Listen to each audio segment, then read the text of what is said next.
Najua ni mbaya sana huyu bibi yangu huyu tumekuwa naye karibu nao 20 years. Huyu. And then ana wake up one day anatoroka bila kuniambia sababu. At least ni vizuri aniambie sababu nijue ameenda kwa sababu gani. Tumekuwa hii miaka yote. So nafikiri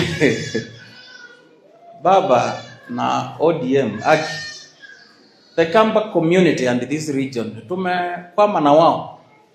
Na saa hii ati wanatuambia they donated a few leaders but they want to remain in opposition. Hiyo iwezekani. Decide that you are in the government fully ama kuwa hapa. Iwezekani useme umepeana baadhi ya viongozi lakini wewe unataka kuendelea kuwa leader of opposition. You cannot be the leader of opposition and you are at the same time in the government. It's like you are a co-president. Decide na uende na huko. I think it is a lot of betrayal to those who are wale wanaandamana huko nje.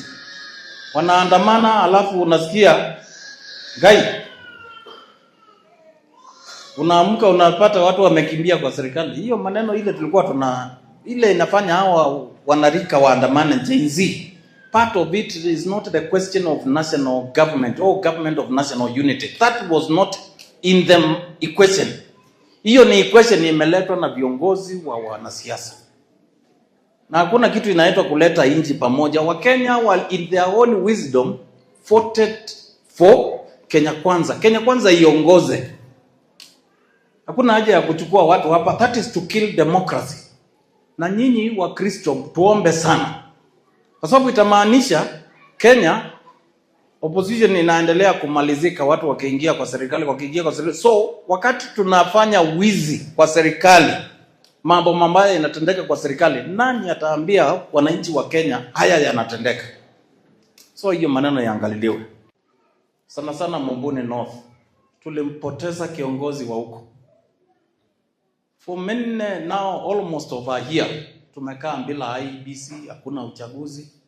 I hope and trust that hii maneno ya IEBC itaharakishwa ndio zile sehemu zote katika taifa letu ambazo hawana viongozi, at least watu wapewe hiyo fursa wachague viongozi wengine waweze kuendelea. Na mwisho, situombe jameni, wakati hii serikali inaendelea kutengenezwa, tukuwe na wanarika. Sasa wametengeneza serikali hiyo wanaita what they are calling them. Na hakuna mwanarika hata moja. Wale wako street. Okay. Sasa inaenda aje? That's not fair. Na zile bunduki tumenunua kupitia kwa tax za hawa wananchi si ya kuua watu. Hata siku hizi wamepiga mpaka nimeona wamepiga risasi ya journalist. An innocent somebody who is trying to inform Kenyans and the world what is happening. Tafadhali tuangalia haya maneno.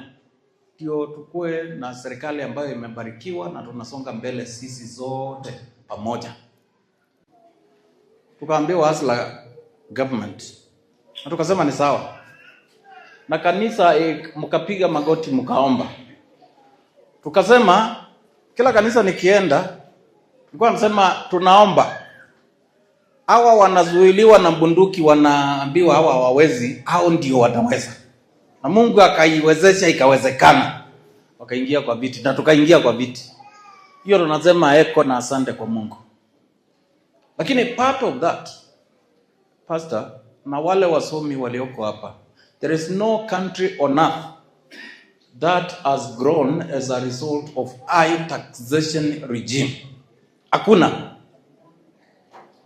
The direction the Kenya Kwanza is taking us is to destroy this country. Waangalia hayo mambo waangalie. Na haifai. Kama haifai.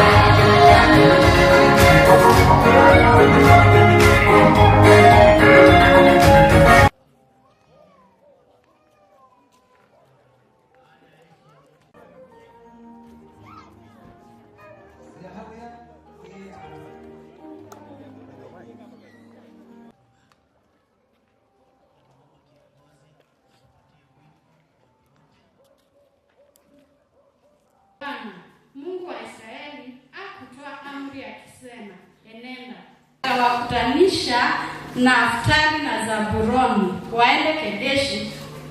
Naftali na Zabuloni waende Kedeshi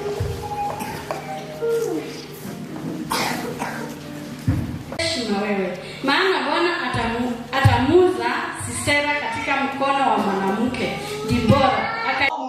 Na kanipenda kama ile tumetembale tona naye kwaya tumetembale atona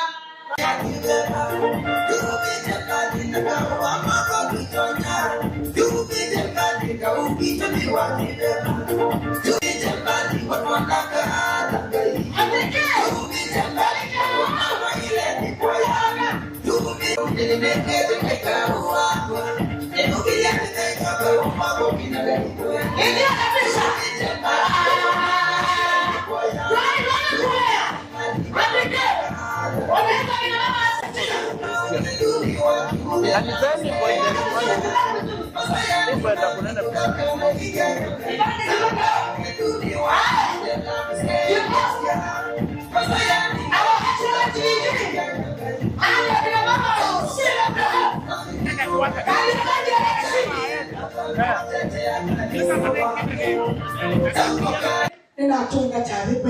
Amen, amen. Naomba ushirika muangalie kwa madhabahu.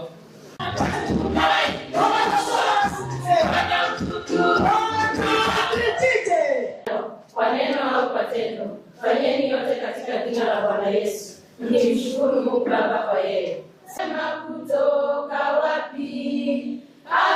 Apataye mke apata mwenye busara kutoka kwa Mungu.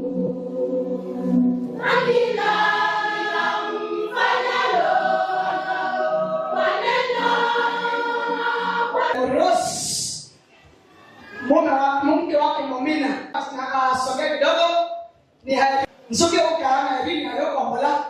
Sisi kama kanisa sisi ndio baki tulikuombea wakati ulikuwa mgonjwa.